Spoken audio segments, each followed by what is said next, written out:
उत्तुंग नेतृत्व की ज्याला सर्वसामान्य जनतेची जाण होती, शेतकऱ्यांची जाण होती, कामगार कष्टकऱ्यांची जाण होती, तरुणांची जाण होती, असं एक आगळं वेगळं परखड व्यक्तिमत्व, स्पष्ट वक्तेपणा असणारं व्यक्तिमत्व.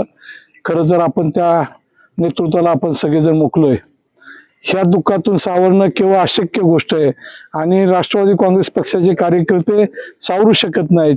गेले 3 दिवस, आजचा 3रा दिवस सैरभैर झालेले कार्यकर्ते कसे तरी दादांनी जो आदेश दिलेला होता की आपण थांबायचं नाही, आपण लढायचंय आणि लढून जनसामान्यासाठी आपल्याला काहीतरी करायचंय, ही जी दादांची भूमिका सदैव राहिली त्याची निश्चितपणानं आठवण आम्हा सर्व कार्यकर्त्यांना आल्याशिवाय राहत नाही.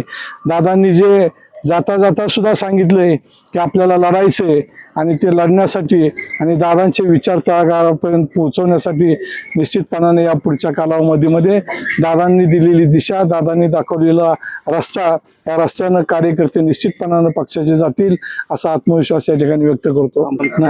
परंतु आज दादा नसणं हे आम्हाला सहन होत नाही, परंतु नाहीत ही वस्तुस्थिती समोर घेऊन आज या ठिकाणी आम्ही सर्वजण या घटनेला सामोरं चाललेलो आहे.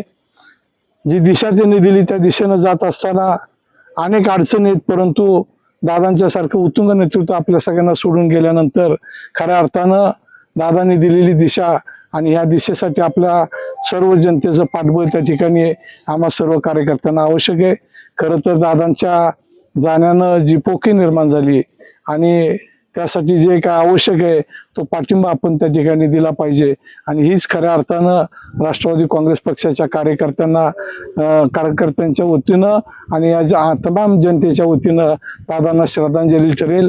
मी अतिशय नम्रपणानं सांगतो की दादांचं स्वप्न साकार करण्यासाठी दादांनी दाखवलेलं स्वप्न राज्याला आणि राज्यामध्ये आपलं राज्य हे देशामध्ये अव्वल झालं पाहिजे हे जे स्वप्न होतं आणि पक्ष सुद्धा 1 नंबरचा असला पाहिजे हे दादांचं स्वप्न पूर्ण करण्यासाठी तमाम जनतेनं त्या ठिकाणी राष्ट्रवादी काँग्रेसच्या पाठीशी ठामपणानं उभं राहावं आणि त्या राष्ट्रवादी काँग्रेस पक्षाच्या उमेदवारांना त्या ठिकाणी मतदान करावं आणि हीच खऱ्या अर्थानं दादांच्या या आत्म्याला निश्चितपणानं भावपूर्ण श्रद्धांजली राहील.